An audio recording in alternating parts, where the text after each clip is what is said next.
आज विराम का दिन है। अशोकनगर वालों ने जरा दिल से कथा सुन रखी है।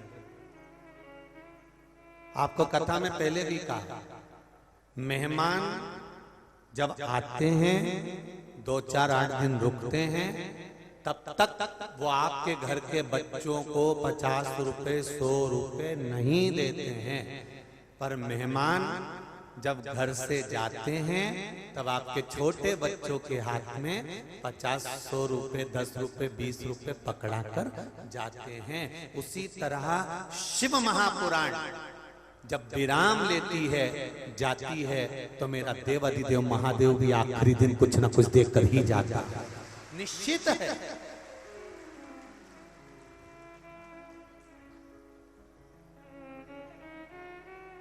निश्चितता, ये तो भाग्य है आपका, अशोकनगर वालों का ये भाग्य है। और अशोकनगर के आसपास में जितने गांव, जितने नगर, जितने क्षेत्र, जितने शहर जो भी बसे हैं उनका भाग्य है। आज कथा 25 तारीख को यहाँ विराम हो जाएगी, कल 26 तारीख को मंदसौर की पावन धरा पर प्रारंभ हो जाएगी।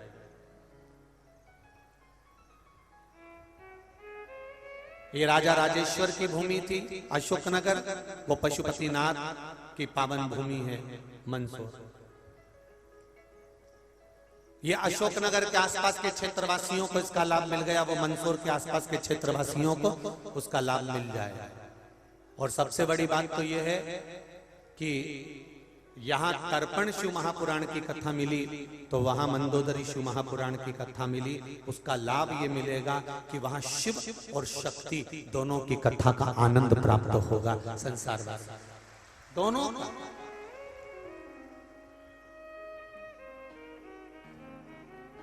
जैसे जाते जाते मेहमान कुछ दे गए, उसी तरह मेरा शंभू, मेरा ओघड़ी, मेरा दयालु, मेरा दातार, मेरा कुबेर भंडारी, मेरा शिव, मेरा ओघड़ी, ये कोई साधारण नहीं, ये भी कुछ ना कुछ देता है। बस एक पत्र आया है, देखिए।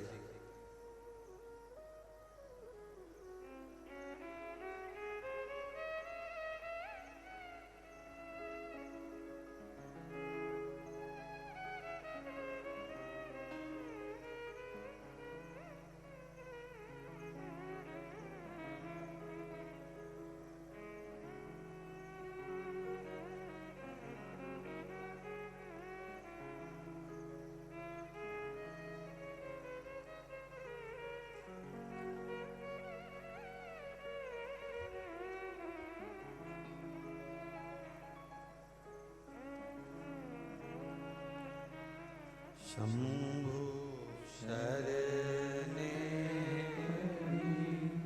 मांगू घड़ी रे घड़ी दुख काटो, दया करी न दर्शन आपो। मैं उषा कटारिया निवासी अशोकनगर, जहां कहीं बैठी हूं उषा जी आप ही हैं, दोनों हाथ हिला दो। श्री शिवाय नमस्तुभ्यं। मैं भोले बाबा को प्रणाम करती हूं। बाबा की कृपा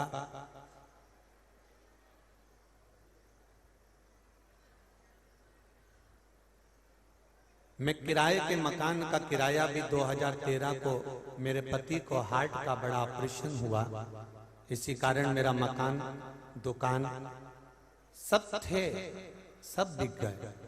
मेरी माँ हमारा खर्चा चलाने के लिए रुपए बेचती थी।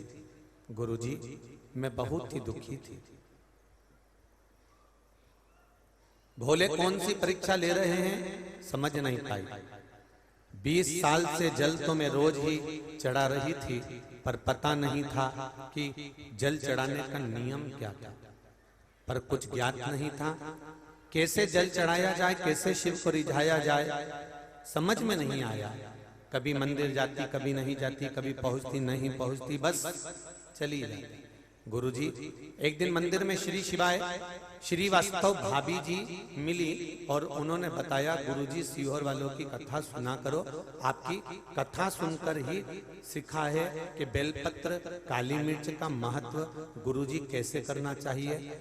मेरे पति के कंधे पर बहुत दर्द आ गया और उनको शिवजी पर काली मिर्च चढ़ाकर उसका प्रयोग करा, उनका दर्द ठीक हुआ। फिर गुरुजी मैंने पशुपतिनाथ का व्रत किया और मेरे बेटे के लिए मैंने ये व्रत करा था। भगवान से प्रार्थना करी कि बाबा कुछ नहीं मिला पर आप तो कृपा करो, और पशुपति व्रत कर कर मैंने बच्चे के लिए जैसे ही उसकी पढ़ाई और नौकरी के लिए करा, बाबा की कृपा ऐसी हो गई कि उसको ये पढ़ाई भी पूर्ण होकर और बाबा की कृपा से उसको नौकरी भी बाबा की कृपा से प्राप्त हुई है। श्री शिवाय नमस्तुभ्यम। गुरुदेव, अब मेरे भोले बाबा ने मेरा हाथ पकड़ लिया और धीरे धीरे धीरे धीरे अब मैं संभलना प्रारंभ हो गया। श्री शिवाय नमस्तुभ्यम। बैठिए। हर हर महादेव। कृपा किसको कहते हैं? शिव तत्व किसको कहते हैं? आप दिल से, हृदय से, चित्त से, मन से भगवान को एक बार रिझाना, एक बार पुकारना, एक बार उससे दिल की बात कहना, सुनेगा।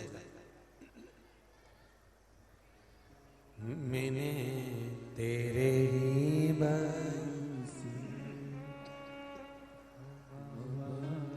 तेरे ही भरोसे हवा बिच उड़ती जावांगी, बाबा डोर तो छठी नामे कटी जावांगी। भोले मैं शंभो मैं तेरी पतंग, हवा विच उड़ती जावांगी, बाबा डोर तो छठी नामे कटी जावांगी। बड़ी मुश्किल से नाल मिलिया मैनू तेरा दवारा है, ओ बाबा तेरा दवारा है। एक को तेरा आसरा मैनू तेरा दवारा है, ओ बाबा तेरा सहारा है। जो कट गई ना सतगुरु, जो कट गई ना सतगुरु, तो मैं लुटी जावांगी, बाबा डोर तो छठी नामे कटी जावांगी। भोले मैं तेरी पतंग, शंभो मैं तेरी पतंग। ये बड़ी मुश्किल से मिला। इसमें मेरा अहंकार का जो संबोधन है, अभिमान है, अहमता है, इस अहंकार को, इस अभिमान को, इस अभिमान के संबोधन को कहीं उठाकर फेंक देना चाहिए, कहीं ले जाकर डाल देना चाहिए। जहां अभिमत्ता आकर खड़ी हो जाए वहां फिर स्मरण का कोई सुख नहीं रहेगा। अभिमत्ता को दूर करो, अभिमत्ता। कितना सुंदर लिखा है। महाज्ञानी, प्रखंड, विद्वानों में विद्वान श्री देवाचार्य जी महाराज, जिनके एक शिष्य हुए श्री महेंद्र नाथ जी महाराज। एक बार महेंद्र नाथ जी अपने मित्रों के साथ में गुरुकुल में पढ़ने वाले सभी शिष्यों के साथ बैठे हुए थे।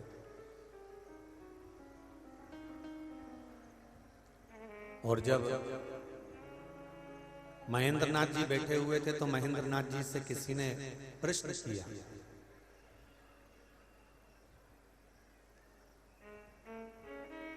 महेंद्र नाथ पूछा, क्या तुम स्वर्ग जाओगे? एक विद्वान गुरु के शिष्य से यह पूछा जा रहा है, क्या तुम स्वर्ग जाओगे? महेंद्र नाथ जी ने कहा मैं जाएगा तो स्वर्ग जाऊंगा। क्या बोला? मैं जाएगा तो स्वर्ग जाऊंगा।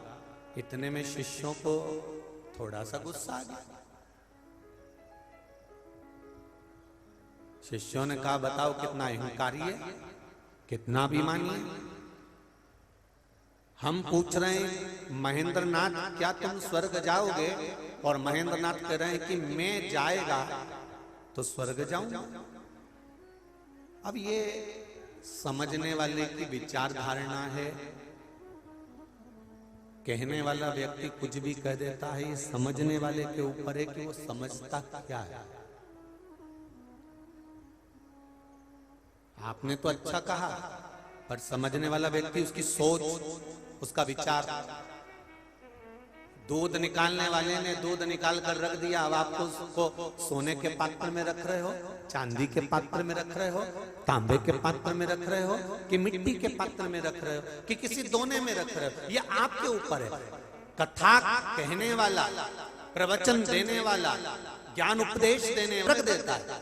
अब सोच, बुद्धि, चित्त ये तुम्हारा है कि तुम उसको किस पात्र में रख रहे हो। अगर आप सोने जैसे हो तो गुरु की वाणी को आप श्रेष्ठता में निकाल लोगे, और अगर आपकी बुद्धि, आपका चित्त मट्टी जैसा है तो आप उसमें से केवल मट्टी ही ढूंढ लोगे, उसमें से स्वर्णता नहीं निकाल सकते, उसमें से अच्छा नहीं निकाल सकते।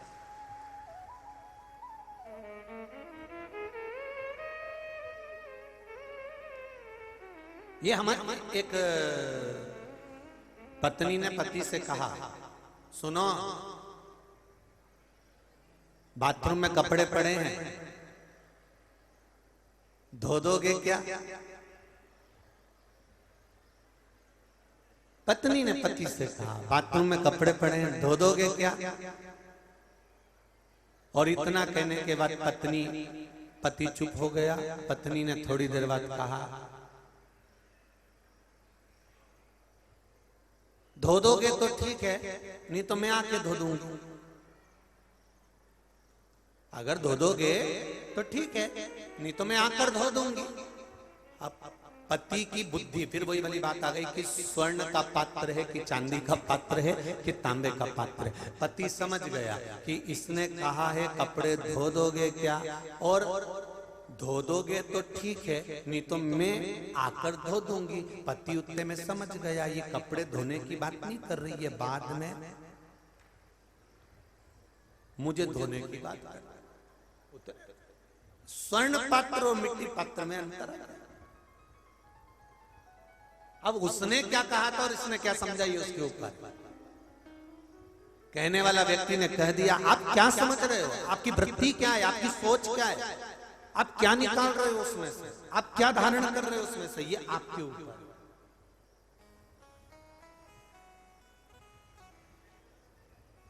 महाराज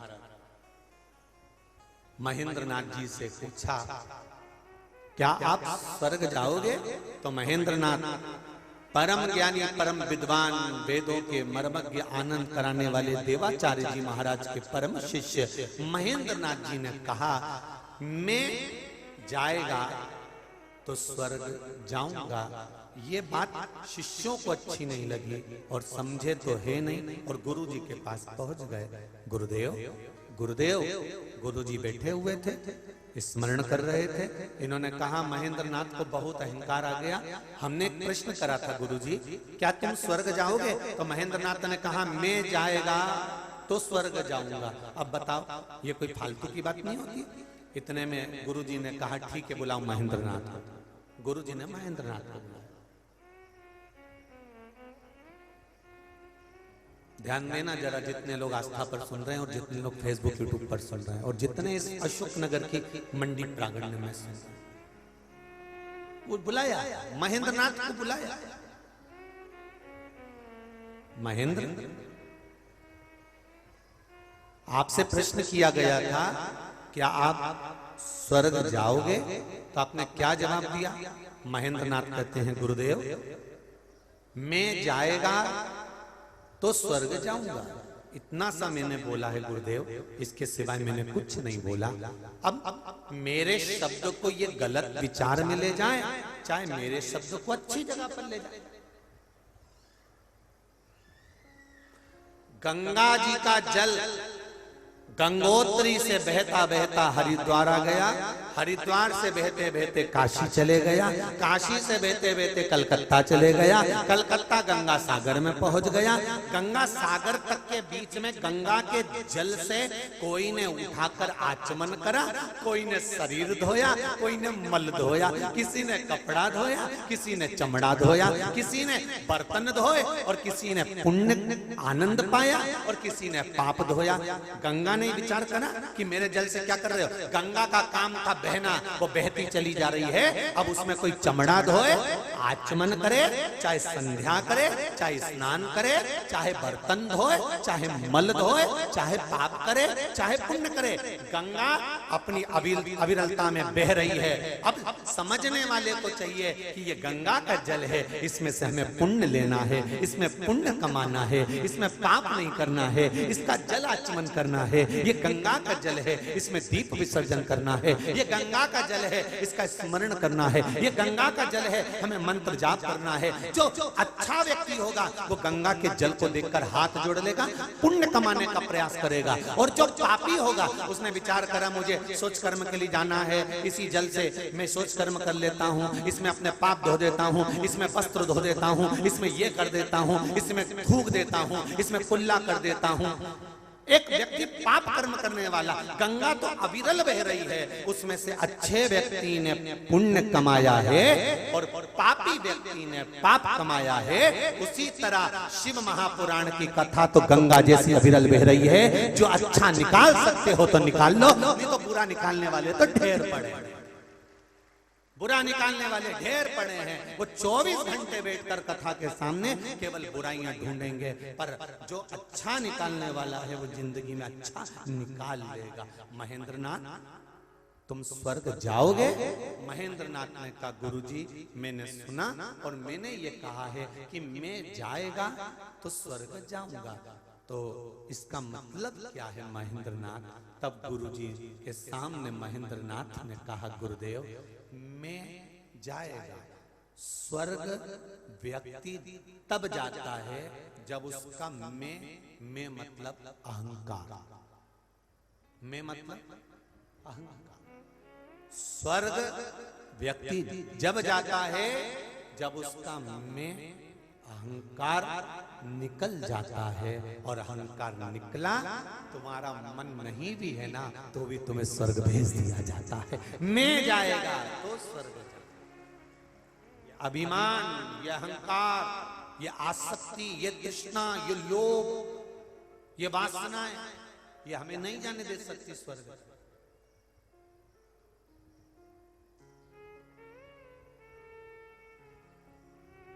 कुछ अच्छा निकालिए, कुछ अच्छा निकालने का प्रयास करिए।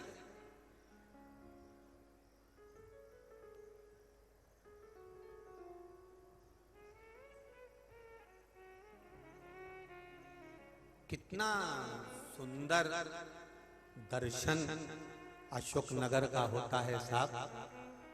हम जहां से चलते हैं सांसद महोदय जी के घर से, बीच में कोई केले बांट रहा है, कोई बिस्कुट के पैकेट बांट रहा है, कोई लड्डू बांट रहा है, कोई सामान बांट रहा है, कोई सारी सात जात पूरे जितने धर्म के लोग हों, चाहे वो सिख धर्म के हों, जैन धर्म के हों, चाहे वो पंजाबी धर्म आदि जितने भी हैं, मैं आपको नतमस्तक हूं, प्रणाम करता हूं आपकी भक्ति के आगे। धन्य है आप।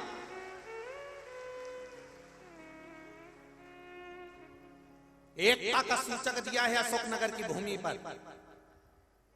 कहीं दिगंबर जैन, कहीं श्वेतांबर जैन, कहीं सिख समाज, कहीं ब्राह्मण समाज, कहीं क्षत्रिय, कहीं वैश्य, कहीं शूद्र, हर तरह का व्यक्ति, एक छोटे से छोटे तबके का भी व्यक्ति, एक छोटे से छोटे जीव भी सेवा में लगा हुआ है। हम रात को भी देख रहे थे, हम आए मिलने तभी भी हमने देखा, और दिन में जाते हैं आते हैं तभी भी हमने देखा कि वास्तव में समर्पण किसको कहते हैं, स्नेह किसको कहते हैं, वात्सल्यता किसको कहते हैं, ये अशोक नगर की धरा से सीखना चाहिए, यहाँ के पुण्यमय भूमि से सीखना चाहिए। क्या मिलता है, क्या दिया है, क्या प्रदान किया है।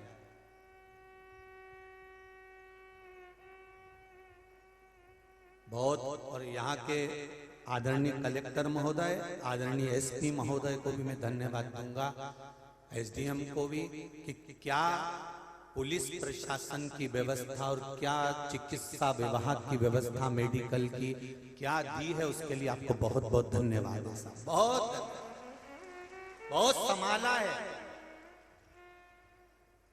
पुलिस विभाग ने भी, चिकित्सा विभाग ने भी, बहुत बहुत सुंदर। नगर पालिका हो, नगर निगम हो, जो भी हो, यहाँ संभाला बहुत बहुत सुंदर।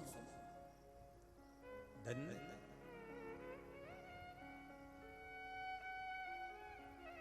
और जब अपने नगर में कोई धार्मिक आयोजन हो तो मेरा निवेदन है, जैसे आज आप सब सातों जात, सारे धर्म एक हो गए हैं, जब अशोक नगर में कोई धार्मिक कार्य हो या अपने नगर में हो तो ऐसे एक हो जाना चाहिए, ऐसी एकता होना चाहिए। ये एकता का बिंदु है, ये सुख है। और जब सब एक हो जाएंगे तो किसकी सामर्थ्यता है फिर कोई आंख दिखा ले। 3 बैल, कितने बैल? 3 बैल जंगल में घूमते ठाठ से, शान से। 3 बैल जंगल में घूमते हैं ठाठ से और शान से। शेर शिकार करने आता है और बैल उसको मारकर भगा देते। शेर ने एक व्यक्ति से पूछा कि मैं बैलों का शिकार कैसे कर सकता हूं, ये तो मुझे मार कर भगा देते हैं। तो विद्वान था वो व्यक्ति, उसने कहा एक काम करो कि इन बैलों में आपस में झगड़ा करा दो। जब बैलों में झगड़ा हो जाएगा सब एक दूसरे से दूर हो जाएंगे, कोई किसी के साथ नहीं चलेगा। जब अकेला रह जाएगा तो कभी भी निपटा लेना। और उस शेर ने एक को बुलाया, उसको भड़काया कि तेरा भाई बैल ऐसा है, वो ऐसा है, वो इस धर्म का है, वो इस संप्रदाय का है, वो इस जगह का है। उसने ऐसा कह दिया, उसने वैसा कह दिया। अब बैलों में झगड़ा हो गया, कोई किसी के साथ जंगल में नहीं जाता, सब अकेले अकेले जाते हैं। पहला बैल जंगल में अकेला गया और अकेला गया तो उसका शिकार शेर ने करा। दूसरे बैल देख रहे थे, उन्होंने कहा कौन बचाए, अरे अभी तो लड़कर गया था, मेरा मेरा कर रहा था, अब जा अच्छा शेर इसको खाए। एक को बैल को शेर खा गया, दूसरा बैल फिर जंगल में गया, उसको भी खा लिया गया। तीसरा बैल फिर जंगल में गया तो शेर ने पूछा उस बैल से, बैल तुझे मालूम है कि तेरे साथ वाले ये भाई कैसे मरे हैं? बैल कहता है मैं तो जानता था कि ये तेरी चाल है कि इन सब धर्मों को, सब शास्त्रों को, सब तरह के सनातनियों को एक दूसरे से विभाजित कर दो, फिर एक एक करके निपटा दो। ये राजनीति तो पहले से चली आ रही है। अरे शेर, मैं समझ गया था, ये मेरी बुद्धि में बैठ गया था और मैं जानता हूं कि अब मेरा भी शिकार हो जाएगा। तो अशोक नगर वासियों और जितने आस्था चैनल पर और फेसबुक यूट्यूब पर कथा सुन रहे हैं, सनातन धर्म में एक होकर रहना। तुम्हारा बाल बांका नहीं हो सकता, तुम्हारा कोई शिकार नहीं कर सकता। जब टूटोगे तो शिकार हो सकता। जब एक दूसरे के विरोध में खड़े हो जाओगे तो कोई तुम्हारा शिकार कर सकता है, पर जब तक एक बनकर रहोगे किसी की सामर्थ्यता नहीं है साहब।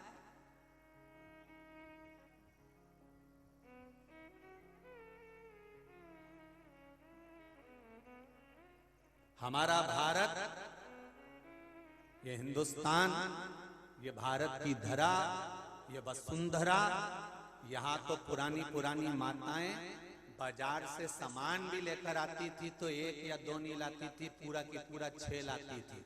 अगर गिट्टी का, वो धागे की गिट्टी होती है ना, वो 1 लाती नहीं थी, सेट लेके आती थी। कितनी गिट्टी का सेट? अरे बोलो जम क्या? 6 गिट्टी 12 गिट्टी। बर्तन भी लाती थी ना, तो बर्तन वाले से कहती थी, बर्तन वाले से कहती थी कि 1 कटोरी दो, नहीं, बर्तन वाले से क्या कहती थी, जम के बोलो जरा, 6 कटोरी का सेट दो, 12 कटोरी का सेट दो, 4 कटोरी का सेट दो। अकेली तो कटोरी माताएं लाती नहीं थी, थाली लाए तो सेठ की, सामान लेकर आई तो सेठ की। ये तो दुनिया के लोगों को अब बता दिया गया कि हम दो और हमारे दो, नहीं तो पहले तो सेठ में चलते थे, बेटे भी होते थे तो 4 होते थे, एक को दुख आ जाए तो 3 पीछे से दौड़ पड़ो। यहां तो परिवार का जो आनंद भी होता था तो सेठ में होता था। हमारे घर में 4 बच्चे हैं, 2 बहनें, इतना बड़ा परिवार है। पहले लड़की ब्याहते थे तो ये देखकर ब्याहते थे कि इतना बड़ा परिवार है तो बेटी ब्याह दो, दुख आएगा तो किसी से कहकर मन हल्का कर लेगी। आज के जमाने में बेटी ब्याहना है तो पहले विचार करते हैं नौकरी वाला है कि धंधे, नौकरी करता है कि धंधा करता है। धंधा करता है तो लड़की विचार करूंगी तब दूंगी। अगर नौकरी करता है, भले कैसा भी नौकरी कर रहा हो, पर नौकरी वाला लड़का चाहिए। क्यों? क्योंकि दूसरी जगह नौकरी करेगा तो ये डोकरा डोकरी के चक्कर में नहीं पड़ेगा, मेरी लड़की पे ध्यान देगा, इन बुढ़ा बुढ़ी को छोड़ के आराम से जिंदगी जिएगा। नौकरी वाला चाहिए।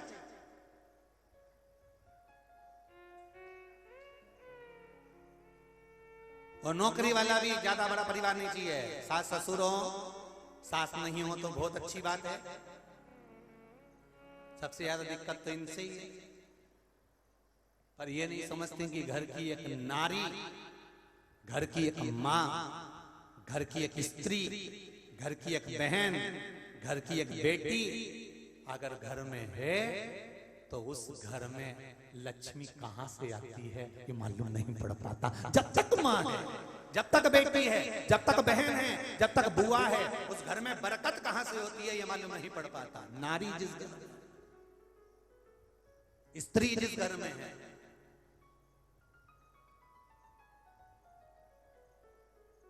नारी तत्व को पहचानो तो, उसको जानो तो। बहुत कठिन, बहुत।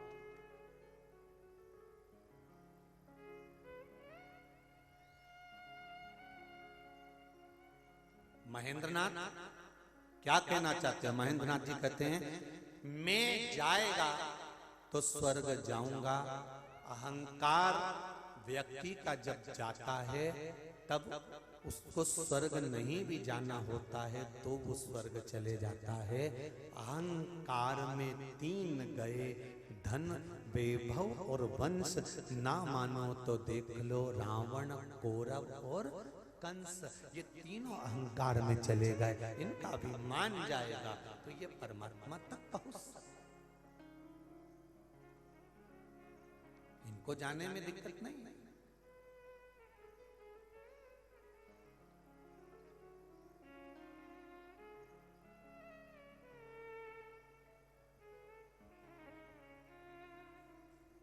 क्या मिला?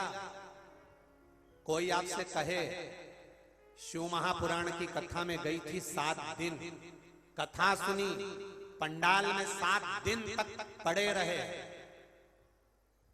हम रात्रि को भी आए थे और यहाँ पर जितने 10-12 हजार लोग जो रोज प्रतिदिन पंडाल के अंदर सो रहे हैं उनसे मिलने के लिए आए थे। तो हम ये विचार कर आपसे बात करने आए थे कि आपको क्या मिला। ये विश्वास कहता है इस व्यासपीठ का, जितनी जगह कथा करते करते आए हैं वहां भी फोन लगाकर पूछ लेना और ये पत्र इसका निर्णय देते हैं कि क्या मिलता है शिव महापुराण की कथा सुनकर। जब कथा सुन लोगे 7 दिन पूरे हो जाएंगे, आप अपने घर में तारीख लिख लेना कि इतनी तारीख को कथा विराम हुई थी और उसका 3 महीना मिला लेना।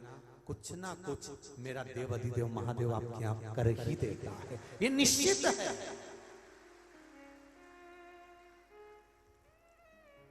भाग्यशाली हो अशोकनगर वालों, और जो 26 तारीख से मंदसौर में कथा होने वाली है, भाग्यशाली हो आप, किस्मत वाले हो।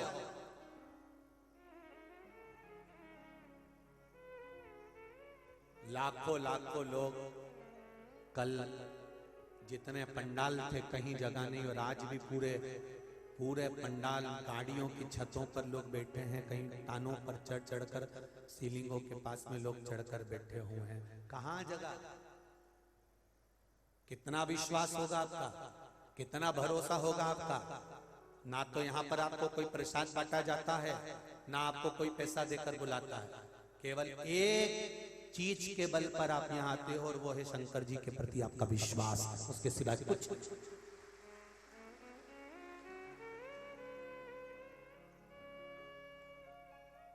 लाखों लोगों को बुलाने के लिए करोड़ों का खर्च करना पड़ता है कि यहाँ पर मीटिंग रखी जाएगी, यहाँ सभा रखी जाएगी, यहाँ ये रखा जाएगा, कितना खर्चा करा जाता है, तब भी लोग मन से नहीं जाते, उनको जबरदस्ती ले जाया जाता है। पर यहाँ किसी ने भी आपको ये नहीं कहा होगा कि तू जबरदस्ती चल चल तो किसी ने कहा? और ऐसा कहकर कोई नहीं लाता, और तुम आती भी नहीं, रहन दे रही मैं तो यहीं अच्छी, मैं तो मेरे घर ही सुन लूंगी और टीवी के सामने बैठी जाऊंगी। पर नहीं, उन्होंने विचार करा हमारे गांव से 50 किलोमीटर दूर, हमारे यहाँ से 25 किलोमीटर दूर, हमारे यहाँ से 80 किलोमीटर दूर, हमारे यहाँ से 100-150 किलो 200 किलोमीटर दूर कई लोग ट्रालियां भर भर कर लेकर आए। जब हम लोग आते समय तो इधर से आते, जाते समय इधर से जाते, क्योंकि भीड़ बहुत रहती है। तो हमने देखा लोग ट्रालियों में भर भर कर आए। उनसे भी निवेदन है, तुम भक्तों को ट्रालियों में भर कर लेकर आए हो, 3 महीने में सोयाबीन कितना भर कर लेकर जाते हो, ये भी अंदाजा लगा लेना, ये भी अंदाजा लगा लेना। अभी भक्तों को भर कर लेकर आए और 3 महीने के अंदर सोयाबीन कितना भरते हो और कितना मिलता है। एक पत्र आया है, देखिए उस पत्र को।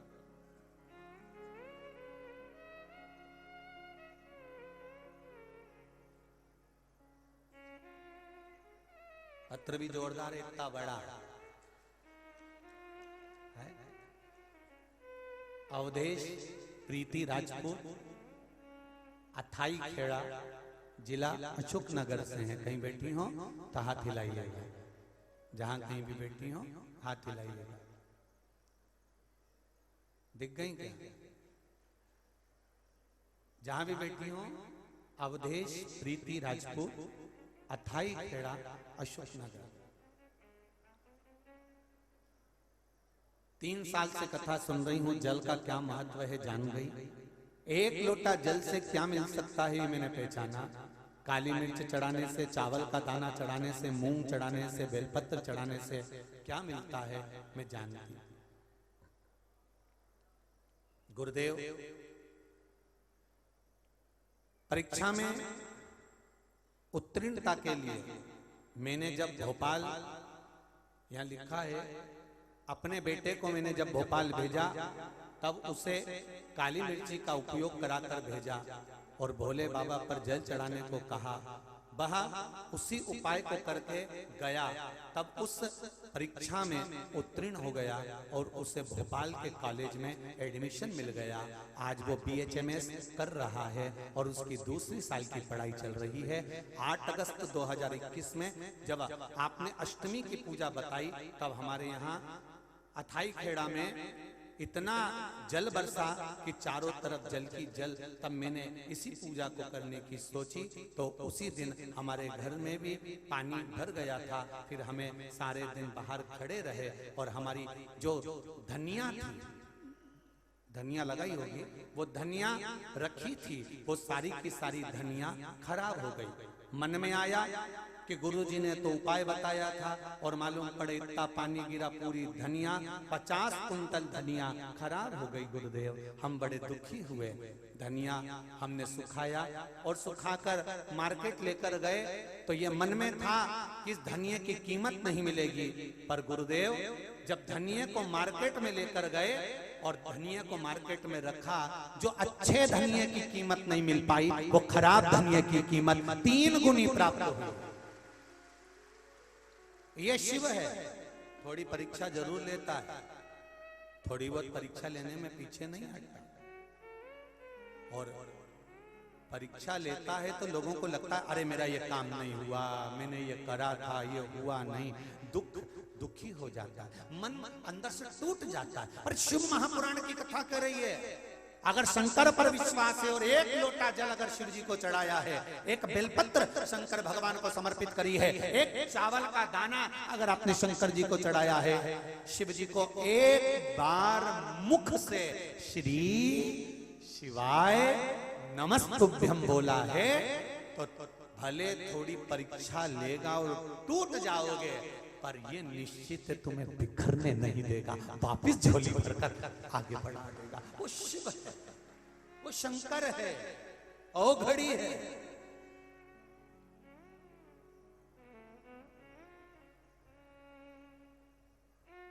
जिसको आजीवन कारावास हो गई हो,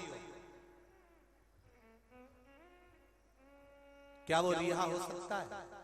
जरा विचार करिए। एक पत्र आया,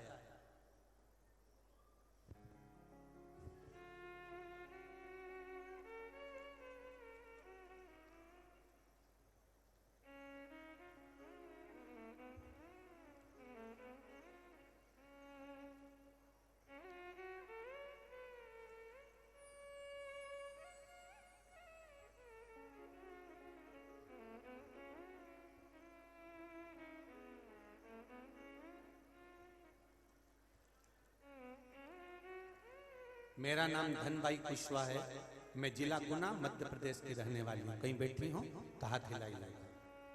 मेरे पुत्र को झूठे केस में फंसा दिया गया और जिससे उसे आजीवन कारावास की सजा हो गई थी। आजीवन कारावास हो गया था। गुरुजी, मुझे किसी ने बताया, जिसमें 2021 से मैंने आपकी कथा सुनना प्रारंभ किया, किसी ने बताया कि कथा सुनो, उससे कुछ मिलेगा जरूर। मुझे कुछ समझ नहीं आ रहा था, फिर मैंने मंदिर जाना शुरू किया और आपके बताए अनुसार एक लोटा जल शिव जी को जल चढ़ाना प्रारंभ करा। फिर मैंने पशुपति व्रत करना प्रारंभ करा। तीसरा पशुपति व्रत हुआ और मेरे बेटे को जमानत मिल गई और उसकी रिहाई बाद में हो गई। ये शिव है। औघड़ी अकाल मृत्यु वो मरे जो काम करे चंडाल का, और काल उसका क्या बिगाड़े जो भक्त हो महाकाल का। शंकर के उपासक शिव की भक्ति कोई साधारण नहीं हो सकता।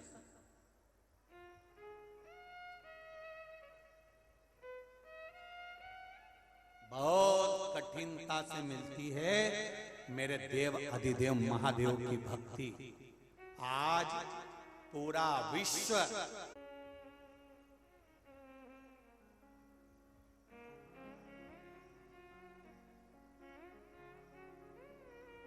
फिर निवेदन करूंगा, मौका मिले अपने नगर में, अपने शहर में, अपने क्षेत्र में, जब शिव महापुराण की कथा हो, सारी जात, सभी समाज, सभी धर्म, सभी वर्ण, सभी संप्रदाय एक होना चाहिए।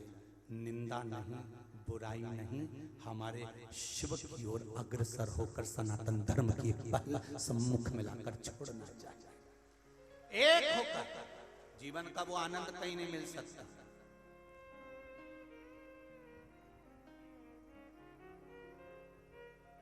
कल दिगंबर जैन समाज के लोग जो आए थे, उन्होंने एक बात बड़ी सुंदर कही। आदरणीय सांसद महोदय कृष्णपाल जी यादव जी से भी कह रहे थे, हमसे भी कह रहे थे कि ऐसा मजमा, ऐसा आनंद, ऐसी लीला, कह रहे थे हमारे 70 साल, 75, 80 साल हो गए, अशोक नगर में ऐसा आनंद जिंदगी में नहीं देखा जो आज देखा। ये आनंद मैं दिगंबर जैन समाज के सभी भाई बंधुओं को कहना चाहूंगा, ये आनंद आपके भीतर का है। जब अंदर से आनंद आता है ना, तो सब में आनंद ही नजर आता है। ये निश्चित है, ये निश्चित। कोई संप्रदाय, कोई धर्म किसी को तोड़ना नहीं चाहता, बस केवल हमारी बुद्धि, हमारा चित्त, हमारी वृत्ति तोड़ रही, उसको जोड़ना। जोड़ो उसको। जहां शिव महापुराण की कथा होती है, होने वाली होती है, वहां पर पहले समस्याएं बहुत आती है। कोई अभी हम महाराष्ट्र में कथा करने गए तो कहा परली बैजनाथ के जजमान सोमानी जी से पूछना कि उनकी आंख में आंसू भरे हुए थे कथा नहीं होने के पहले। इतना लोगों ने टॉर्चर कर दिया था कि ये ऐसा कर रहे हैं, वो वैसा कर रहे हैं, ये यूं हो गया, वो यूं हो गया।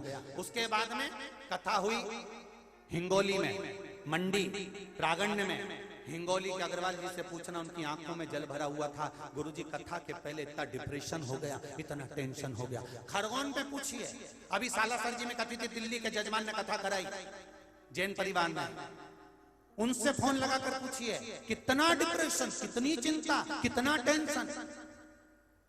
कोई उनको कुछ कहे, कोई गुरुजी को कुछ कहे, कोई आयोजन को कुछ कहे। यहां भी कथा हुई तो हो सकता है प्रारंभ में तकलीफें और आई, ऐसा नहीं है। हमारे सीओर तक सूचना पहुंच गई थी कि गुरुजी आपकी कुछ वीडियो चल रही हैं, कहीं किसी का कुछ चल रहा है, कहीं किसी का कुछ चल रहा है। हमने एक ही बात हमारे कार्यकर्ताओं को कही, आप चिंता मत करिए, एक बार मेरे देव अधिदेव महादेव जहां बैठ जाते हैं, मन का जो मोटाव है सब समाप्त हो जाता है और सब आनंद हो जाता है। और अभी ये कथा समापन होगी, मंदसौर में चालू हो जाएगी, और मंदसौर में भी क्रम कहीं ना कहीं कुछ ना कुछ, जब तक कथा चालू नहीं होगी तब तक विधर्मी कहीं ना कहीं भले किस रूप में आग लगाएंगे, पर आग लगाकर सनातन धर्म को तोड़ेंगे कि जुड़ ना जाए, इकट्ठे ना हो जाए। सारी माताएं, सारे पुरुष, सारे बच्चे, सारी नवयुवक बेटा बेटी एक जगह पर ना आ जाए। इसलिए विधर्मी लगे कि इनको तोड़ा जाए, नवयुवक बेटियों को तोड़ा जाए, नवयुवक बेटों को तोड़ा जाए। चालू हो जाएंगे वहां पर। और आगे फिर काशी में है, वहां पर भी फिर भीकन गांव वालों का कल फोन आया था, गुरुजी बड़ा टेंशन, कोई कुछ कहता, कोई कुछ कहता, कुछ लोग हर कोई डालते रहते हैं। हमने कहा डाल लेंगे, तुम शिव है, घबराना नहीं है। विधर्मी लगे पीछे, और तुमसे ज्यादा विधर्मी तो हमारे पीछे लगे रहते हैं कि कैसे बस महाराज को किसी भी तरह से नीचे करा जाए। तो इनको ये समझ में नहीं आती कि महाराज के पंडित प्रदीप मिश्रा के पिता ने चने का ठेला लगाया है। चने के ठेले को हम स्कूल पढ़ते थे और धक्का के पान चुराए लेकर जाते थे। मैं साइकिल के पीछे बिस्कुट के पूड़े बांधकर, माचिस के डब्बे बांधकर एजेंसी का सामान घर घर देने जाते थे। जब पंडित प्रदीप मिश्रा के पिता ने चने का ठेला लगाया है, पंडित प्रदीप मिश्रा चम्मच चांदी की मुंह में रखकर पैदा नहीं हुआ है। उसके घर में तो स्टील के बर्तन नहीं थे, तो मिट्टी के दिए में मेरी माँ ने दूध पिलाया है, वापिस पी लूंगा। डरने वाला नहीं हो विधर्मियों से, जो ये सोच कर बैठे हैं कि इसको डरा देंगे। मंदोदरी क्यों लिखा, तर्पण क्यों लिखा, ये क्यों लिखा, वो क्यों लिखा। टेंशन मत जीना, मिट्टी के दिए में दूध पीकर बड़ा हुआ हूं और चने का ठेला धकाकर पिता के साथ काम किया है। वापिस चने का ठेला लगा लूंगा, पर सनातन हिंदू धर्म के लिए जीऊंगा, कभी गलत नहीं। बड़े बड़े मठों में बैठकर भगवा कपड़े पहनकर ये मत विचार करना कि महाराज डर जाएगा। विचार को छोड़ दीजिए महाराज। आपको एसी के कमरे पसंद है, हमको जमीन पर रहना पसंद है। कल भी आया था, कल मेरा मन हुआ कि भंडारे का भोजन करना।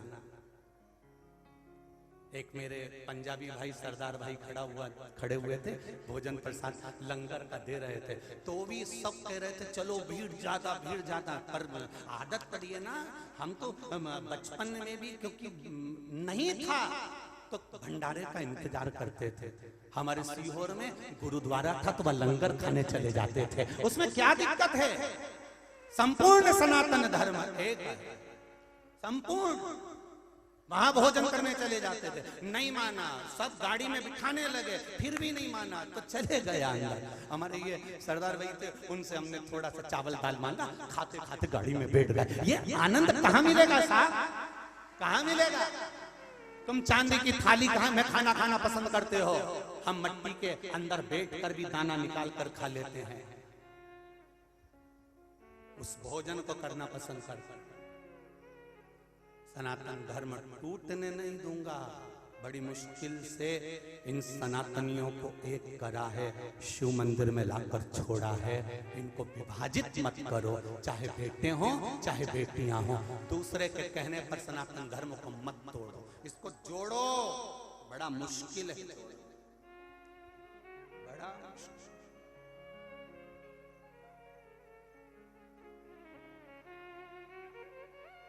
फिर वही बात, उठो जवान देश के वसुंधरा, ये देश है पुकारा, ये देश है पुकारता,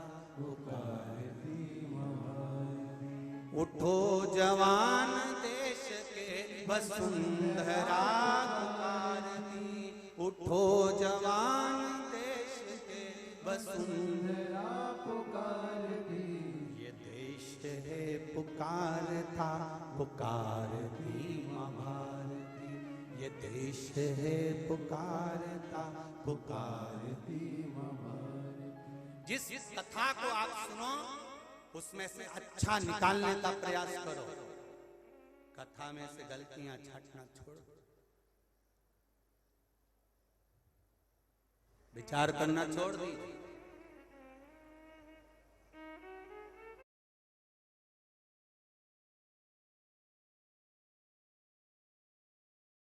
अस्सी साल की बूढ़ी अम्मा बैठी थी, उसने हाथ नहीं उठाया। महाराज जी ने पूछा, क्यों रही अम्मा, तो स्वर्ग नहीं जाएगी? बूढ़ी अम्मा धीरे से डंडा टेक के उठी और 4 दांत थे बूढ़ी अम्मा के, बाकी के सब जड़ी गए थे। और अम्मा बोली, महाराज जब ये सब की सब स्वर्ग चली जाएगी तो मेरा अशोक नगर तो वैसे ही स्वर्ग बन जाएगा। क्योंकि 24 घंटा झगड़ा करती, 24 घंटा लड़ाई करती, दिन भर क्लेश मचाती, तो इनको स्वर्ग जान दो महाराज, मैं तो मेरे मोहल्ले को स्वर्ग बना लूंगी। ये गई, शांति हुई और स्वर्ग बन गया। अब स्वर्ग कहाँ है? स्वर्ग किस जगह पर है? जहां तुम्हारे हृदय में शीतलता हो, जहां तुम्हारे हृदय में शांति हो, जहां तुम्हारे हृदय में नम्रता हो, जहां तुम्हारे हृदय में करुणता हो।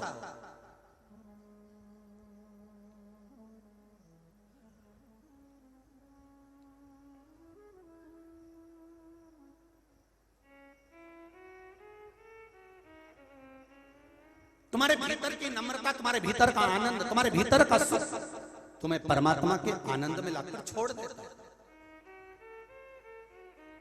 बस अभिमान जाना चाहिए। अहंकार में 3 गए, धन वैभव और वंश, ना मानो तो देख लो रावण कौरव और कंस। ये अभिमान में चले गए, अभिमत्ता में, अहंकार में चले गए।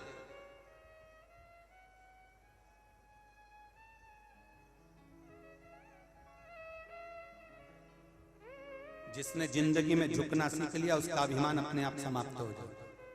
आप नम्रता रखिए, आपका अभिमान अपने आप धीरे धीरे धीरे धीरे समाप्त होते चले जाए। धीरे धीरे समाप्त, अहंकार रहेगा ही नहीं। घर में जो सास और बहू की लड़ाई होती है वो केवल अहंकार के कारण होती है। सास कहती है मेरी सत्ता है और बहू कहती है मेरे पति की सत्ता। दोनों की लड़ाई चल रही है इसी चीज में कि मेरी सत्ता मेरी सत्ता। मेरा सास, ना तो सास बुरी होती है ना बहू बुरी होती है, ना बहन बुरी होती है ना भाई बुरा होता है। संसार में अगर माता पिता ने जन्म दिया है वो कभी बुरा नहीं हो सकता। केवल एक समय होता है व्यक्ति का जो बुरा करवा